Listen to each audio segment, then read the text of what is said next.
Welcome,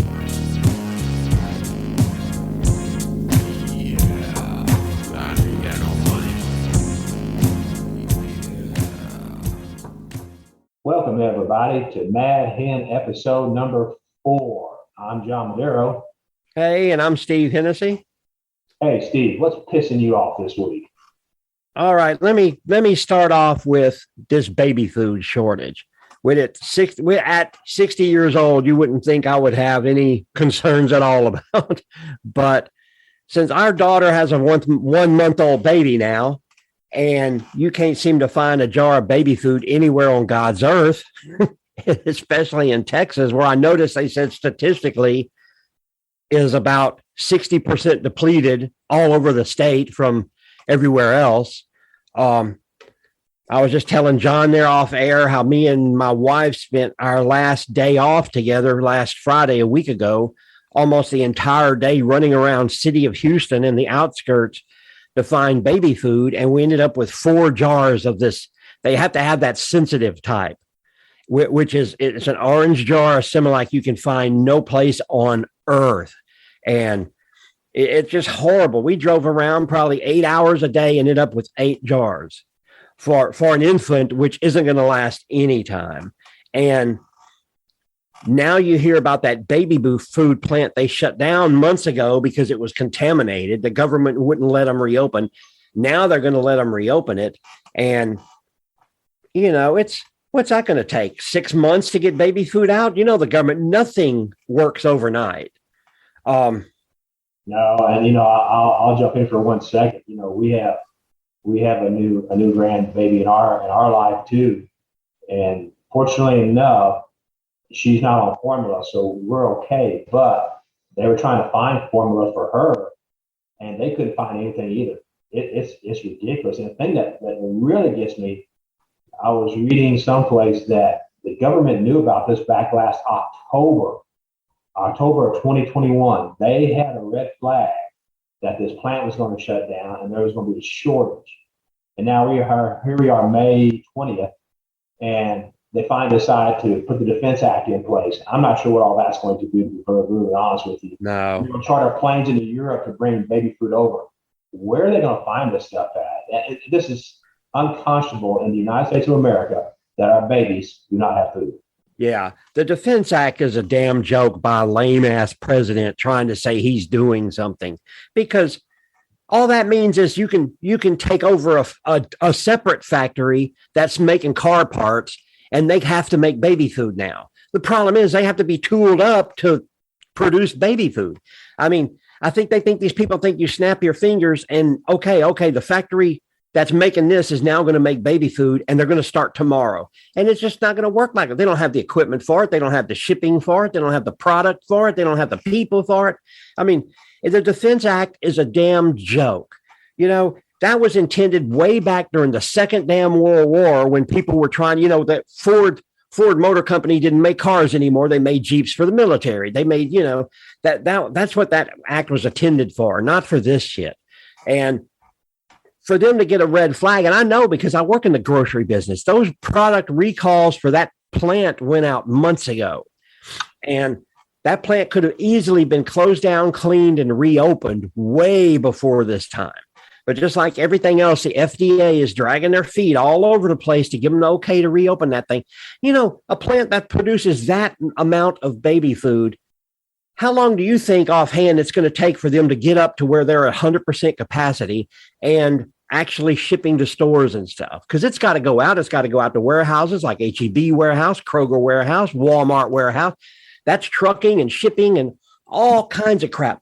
None of this is going to happen overnight. It'll be July before we see baby food, maybe August or September before we see baby food, Well, and that brings up to another point of baby food. We talk about them, installing the Defense Act. Who's going to oversee these plants? Right. Sure that they are FDA regulated. Okay. That's the first thing. Abbott got shut down because the plant was contaminated. Yeah. And they're going to allow it to start back up. So has there been oversights in that as well? I mean, this is, like I said before, I'll be a bit redundant. Unconscionable in the United States of America, we don't have baby food for our babies. That is wrong in every sort of way. Did you hear the story it was in the Texas media mostly that there's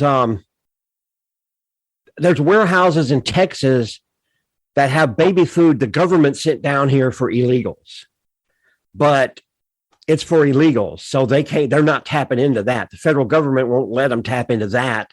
So we're going to feed illegals. We're just not going to feed Americans. It's the typical liberal bull crap, right? Let's make sure everybody else is taken care of before Americans are taken care of. That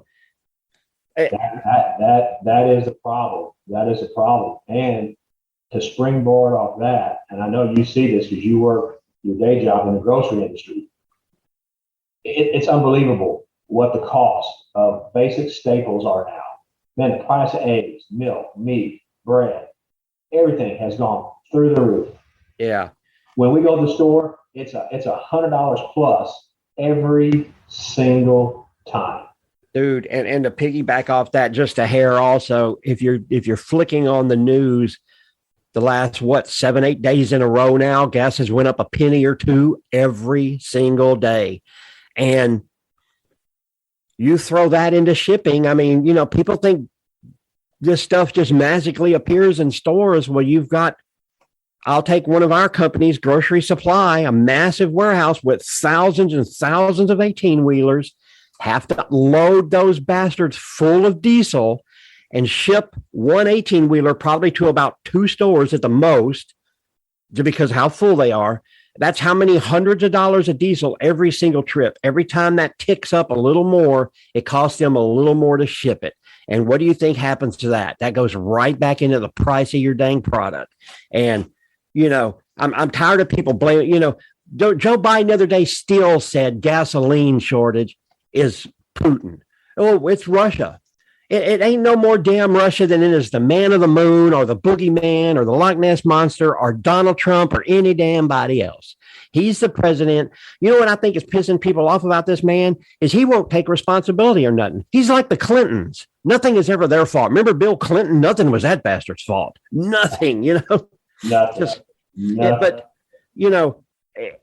I've never seen nothing like that. I mean, like I said, at my age, I wouldn't think we'd be riding around a whole entire day looking for baby formula for a 1-month-old baby. What happens if we can't find it? Because, dude, we found 8 bottles in an hour. We ran for 8 hours. We found 8 bottles. What if we had to go out again this week? We may find 0. Our store doesn't have any. And I'll tell you what, our company is huge. It's the 4th biggest retailer in the United States combined. Mm-hmm. We don't have baby formula in any of our stores. None. We've got 1 blue can Similac powder. That's the only thing we have. All the rest is gone, and we're not getting it. And, Grocery Supply has already said they're not going to have it. I mean, so what do people do when we're out? Because I don't care what they think and how these people think the government is the answer to everything. We're going to get into a stretch here where there's not going to be baby food now for a few months. And maybe longer. I don't know how long it's going to take that plant to get back operational. And like I said, they have to ship it and package it and ship it and send it to companies and send it to like Grocery Supply and these other warehouses. Then we have to order it and they have to pick it up by a truck and then they have to send it to the stores. None of that takes a day or two. That takes weeks and weeks, man. And weeks and weeks. And I agree. Hey, have you heard this new term called, let me get this right, demand destruction? No, I haven't heard that yet. Okay. I heard this yesterday. It's called demand destruction. And what it is similar to what you just said. You got your grocery list, okay? Okay. Me and the wife will go to the store, okay, go shopping. And you're gonna go get XYZ, right? So you go to the store and you find XYZ. Mm-hmm. But the price has gotten so high you can't afford or you don't want to buy XYZ. Demand destruction. You've destroyed XYZ. So XYZ is going to sit on the shelf until somebody else comes along and gets it, if they're going to get it or not. But the price point on everything, I don't care what it is, gasoline, cars, electricity. Man, we had a plumber come out. I'll get into that in just a little bit. I'll tell you how that really pissed me off. But demand destruction, that's a new term I've been hearing.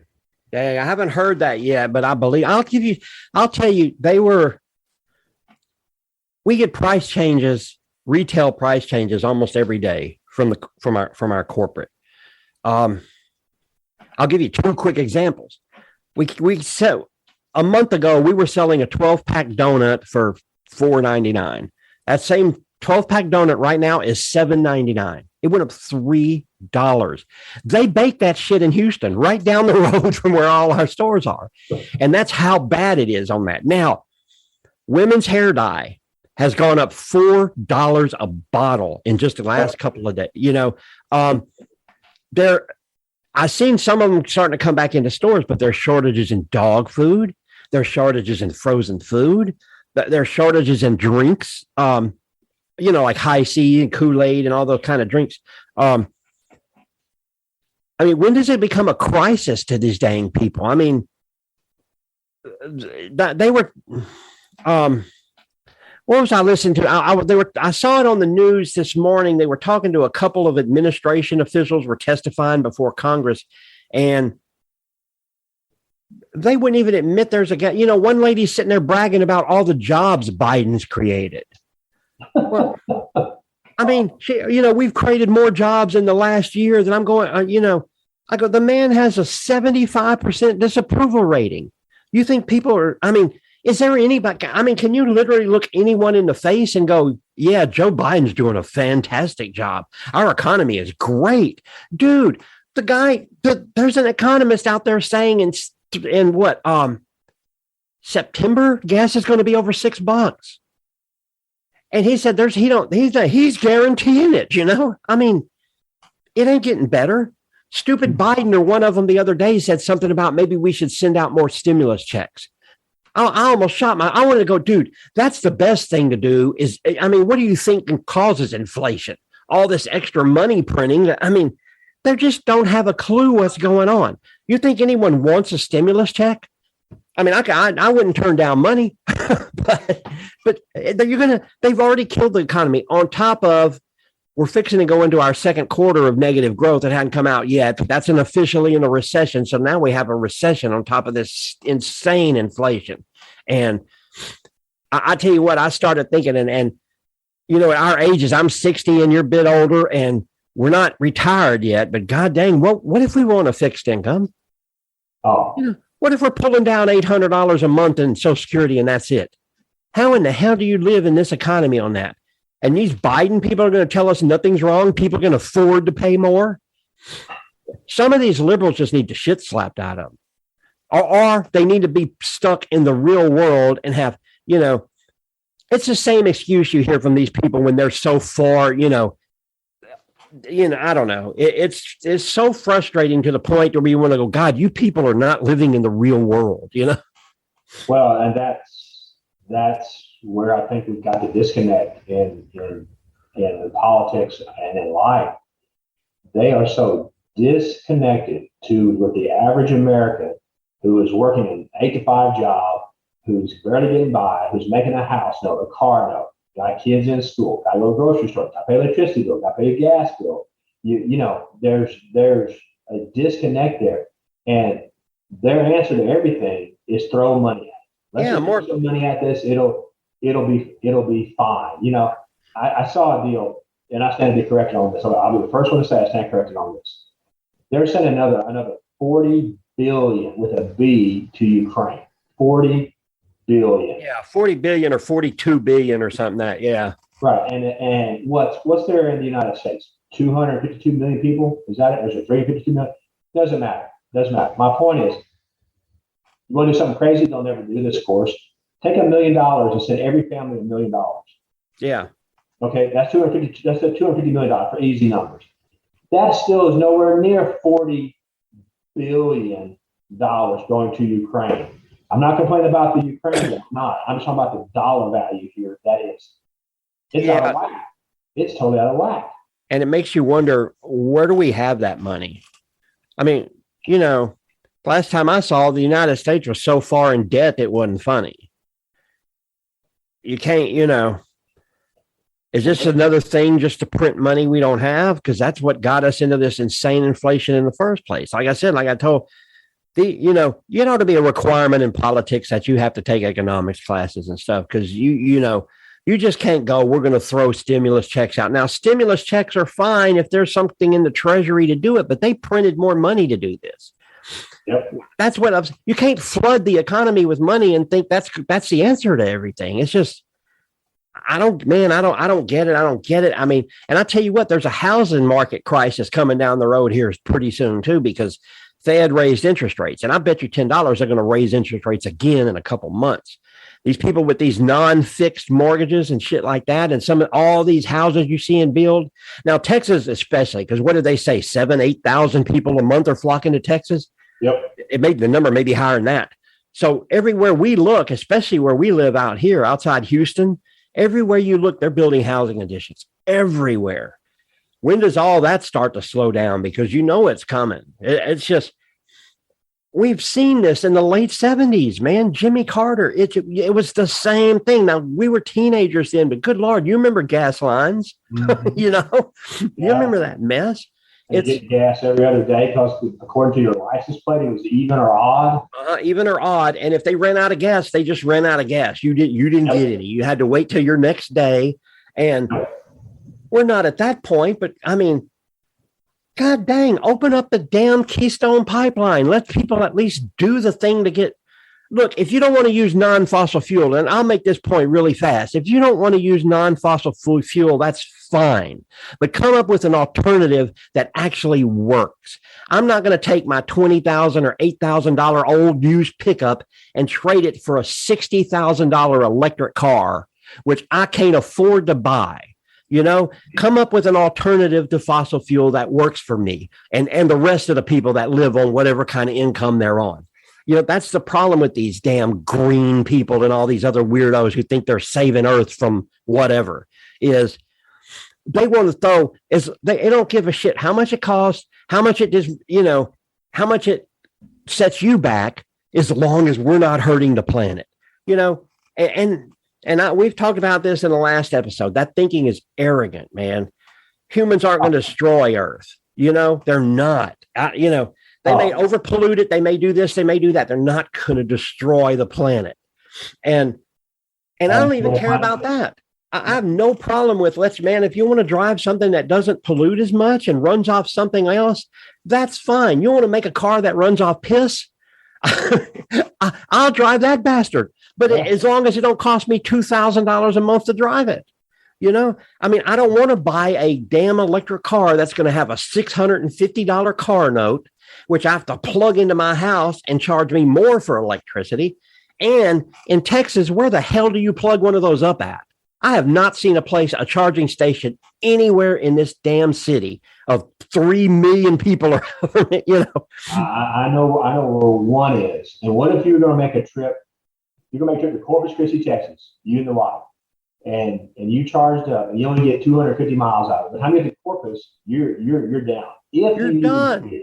But what happens? You get to Victoria or Refugio or someplace just Bodunk, USA, and your car is out, and the batteries don't work. They're gone. Okay. So, and how long does it take to charge one of these crazy things? I know. And when you talk about that, you know how far it is from Houston to El Paso, Texas? It was like 1,200 miles through desert. I mean, we can't even get a quarter of the way to El Paso on the damn car. We'd have to stop and charge it. I mean, I don't mind the alternatives, but give us a reasonable alternative. Have you ever heard about these big solar energy farms? Oh, you put solar panels up.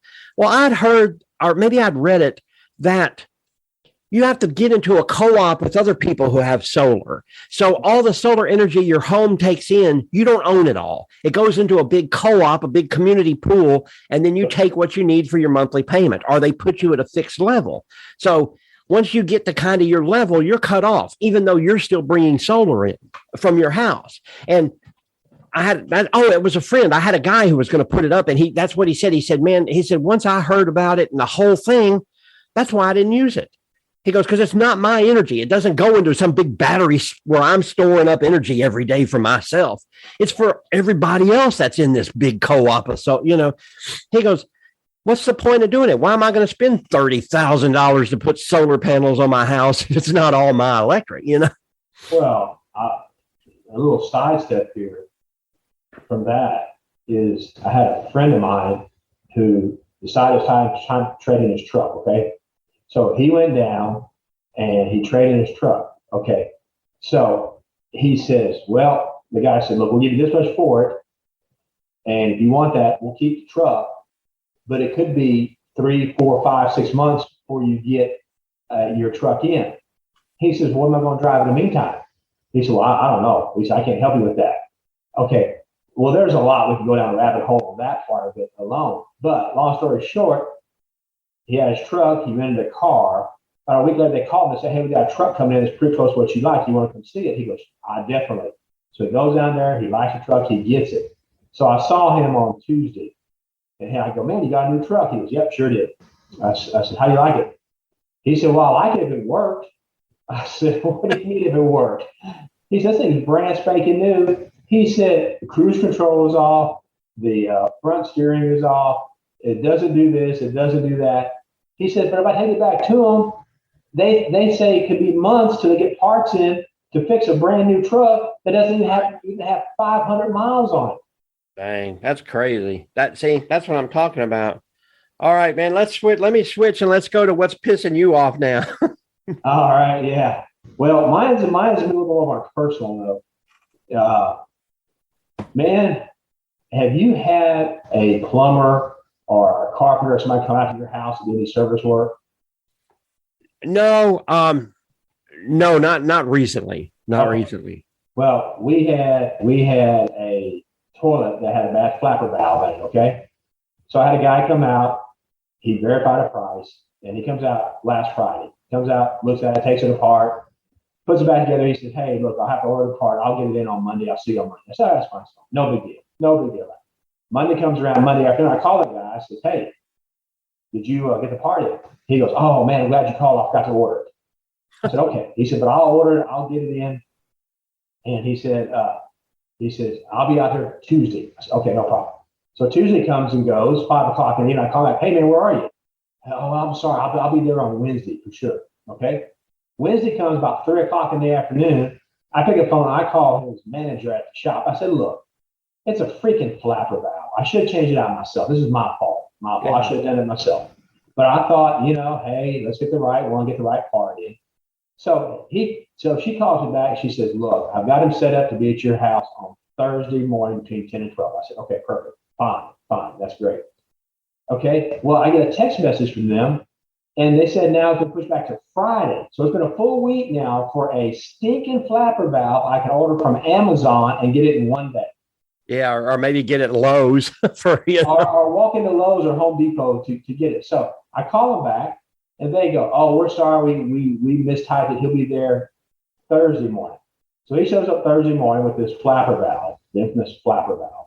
He goes in, fixes the toilet, shuts it down, gives me the bill, which is higher than what he thought. Then I try to tell him, I said, "Look, it's not what you told me on the phone. I wrote it down." He said, "Well, we had a special order this." I said, "Dude, you special order from Amazon, $15." Yeah. I could have done it. I could have done it on Friday, got it on Saturday, put it in my own self. Well, I can't do anything about that. Sorry about that, folks. Got a little screen there popped up. So I said, all right. So he fixes it. He says it's fixed. I pay the guy. I was so pissed off about the whole deal. I go back in there to flush the toilet, and it won't flush. Dang. A week of this crap. So guess what I did yesterday? I took the toilet apart. I found what the problem was. I fixed the problem myself and put it back on. I was so pissed off about this whole freaking ordeal. But this is the world we live in. This is the world we live in. Anything you want done, it's going to cost you a fortune. Yeah, a ton. Fortune. It's ridiculous, dude. What we spent there was a trip to HEB twice last week, just in that flapper valve. Okay, I'm sorry. That's my soapbox. That's what really pissed me off. I was like, good Lord. And and what happened to service, man? I mean, really, what happened to to just customer service. I mean, Sucker says they're going to come, years ago, they said they were going to be there Wednesday between 8 and 9 or 8 and 10. They would be there Wednesday between 8 and 10. You didn't have to worry about it. Man, nowadays, they don't give a crap. I mean, they'll put it off. And it's just. Well, yeah, I mean, just didn't hear anything from this guy. And I hate it. I'm in sales. So I hate this part. When I have to call back and ask you again for 5 straight days when you're going to be here, that's wrong. I'm sorry. You're right. Customer service is crap. That's some seriously shitty customer service. I mean, that's on that's just, how do you run your business like that? I mean, that's my whole, and like I said, being in the retail, what we're into, our customer service is everything. You can just remotely say something that kind of sounds wrong or comes across wrong, or someone's asking you about something. You're standing there with your arms crossed and looking, you could give anyone the impression, well, that dude's just an ass and he don't want to help me. I mean, it's all about that. And, they used to go overboard with customer service years ago. You don't see that anywhere anymore. Anywhere. No. Let me tell you, I'm deathly allergic to peppers. Okay. Yeah, jalapeno, onions and stuff. Okay, just peppers, especially jalapenos. I can touch my hand on a jalapeno pepper and break out in blisters almost instantly. Wow. That's how allergic I am to them. I mean, if I eat a jalapeno pepper, I will stop breathing. I will guarantee you that crap. We went to somewhere, Whataburger, one of these places. Maybe it was Church's Chicken or the other one, whatever. Anyway, my wife ordered hers, and then we ordered mine. And I said, I need just the plain, no peppers in it, no peppers. We get in, I go to bite into it. I bite into it, and I see a damn little chunk of jalapeno right there on my dang thing. Jackie, my wife, Jackie says that there's a jalapeno, and I spitting that shit out. I'm already hot. My chest is already hurting from breathing. And she goes back. We double back through the line, and my wife's throwing a fit. We said, no peppers. God dang it, my husband's about to die here. Look at him. He's blood red. I already had like 3 blisters on my face. I mean, and the lady's like, oh, well. Oh, God. I want, at least take this stupid chicken and give me some. I mean, whatever happened to customer service? But I'll tell you, it's like that everywhere now. Everywhere. I do all the hiring in our company, all of it, for every single department. And I can't tell you how many people I've hired. They've gone through entire hiring process, all the paperwork, everything. Okay, cool. You can start on Monday, and they don't even show up. Know it well. Tons of them, man. Tons of them. Know it well. What kind of shit is that, man? I mean, well, because they've got all these stimulus checks and child credit taxes, and I'm all favor of that. Look, I am, but dead gum. I talked to a buddy of mine that was out in California, has a friend out in California. He said he was sent to the house, him, the wife, and 2 kids. They were getting checks for $6,200 a month. A month, I know. Dude, that's what I make now here. Okay, isn't that ridiculous? It's just straight up ridiculous. People don't want to work because they don't have to. I mean, that's going to be the downfall of America. They talk about recession. We talk about this. People won't get off their lazy asses and work. They think everybody's entitled to something. These damn cell phones have just ruined people's ability to communicate one-on-one. Let's stand there with our face crammed in a phone all day. It's just for the technology that's in these things, it's almost as big of a negative as it is a positive. You can instantly look up stuff. You can calculate stuff. Because I do so much hiring, I have an app on my phone where I can put a whole bunch of all the applications come into my phone, and it's, I have everybody's number, I have emails, I have all kinds of stuff. I get hundreds and hundreds of emails on it all the time. So it's really handy for me to sit there and go click, yes, no, and do a bunch of stuff with it. and it's fine. But you know what? I pick up the regular telephone to call a fool to say, hey, this is Steve. I'd like to interview you. And I can't get a single person to answer. I have to text everybody. They'll answer a text. They won't answer a phone call. Then they'll text back, well, when you want me to start. And I've gotten snotty with it. How about you come in for an interview first? That is where we have seen, and probably because of our age, you're right. We have seen it before. Back in the day, if somebody wanted to see you, you drove there, man, you got there, you shook the guy's hand. You sat down and talked to that sucker, Talk to him, you got it. Look, all right, folks. Well, we're just about out of time here on our little thing. We ran a little bit late today, but we appreciate everybody listening. Pass this along to your friends. Anybody else wants to, this was pissing me and Steve off. Make sure you didn't choke to death over there before we get off. But you guys, man, thank you so much for listening. Please keep listening. We'll have number 5 out real soon. This is number 4 signing off. You guys take care. Everybody, peace out. Peace out, guys. What's up with that?